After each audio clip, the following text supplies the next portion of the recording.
바벨론은 하나님의 심판의 막대기로도 한때 사용되었습니다. 하나님의 심판의 막대기로 한때 사용되었다 하더라도 이 바벨론 역시 하나님의 심판을 피할 수 없는 그 모습을 보게 됩니다. 그들의 죄로 말미암아 하나님 앞에서 심판을 받게 되고 다시 일어나지 못하는 멸망을 경험하게 되는 거죠. 이것이 하나님의 심판의 엄중함이죠. 죄는 그들로 하여금 멸망으로 가게 했다라는 것입니다. 주전 539년의 역사의 뒤안길로 사라졌던 바벨론이 주후 90년경에 요한계시록에서 다시 등장하고 있어요.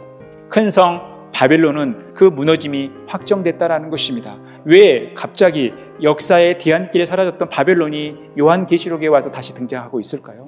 왜 하나님은 사도 요한을 통해서 이 바벨론을 다시 등장시키고 있을까요?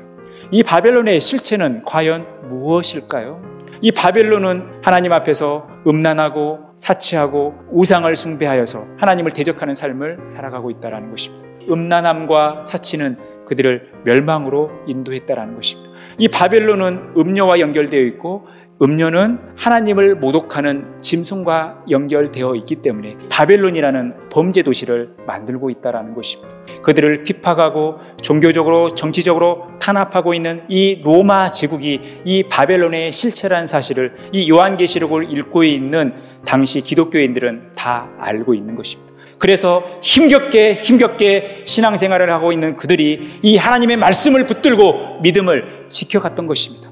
지금 사도 요한은 이 환상을 통해서 초대교회 성도들을 위로하고 있는 것입니다. 바벨론은 당시 로마로 대표되어지는 하나님을 대적하는 사단의 권세 아래 놓여있는 모든 세속의 문명을 상징한다는 것입니다. 하나님을 대적하는 마귀의 권세 아래 놓여서 온갖 죄를 짓고 있는 죄의 세력이 이 시대를 살아가는 우리들 앞에 서 있는 바벨론의 실체라는 것입니다. 그런데 반드시 범죄 도시는 하나님의 심판을 받게 돼 있기 때문에 우리는 이 범죄 도시에서 함께 망하는 삶이 아니라 믿음을 지키고 하나님을 사랑하고 하나님을 온전히 경배하는 그런 복된 삶을 살아가야 한다는 것입니다. 이 바벨론은 이 육체의 일로 인하여 결국 망하게 된 것입니다. 범죄 도시로서의 최후를 맞이하게 된 것입니다. 우리도 늘 육체의 일을 삼가하며 영적인 일을 감당해야 되는 것입니다. 날마다 하나님을 바라보고 하나님을 의지하며 믿음의 길을 걸어가는 것입니다.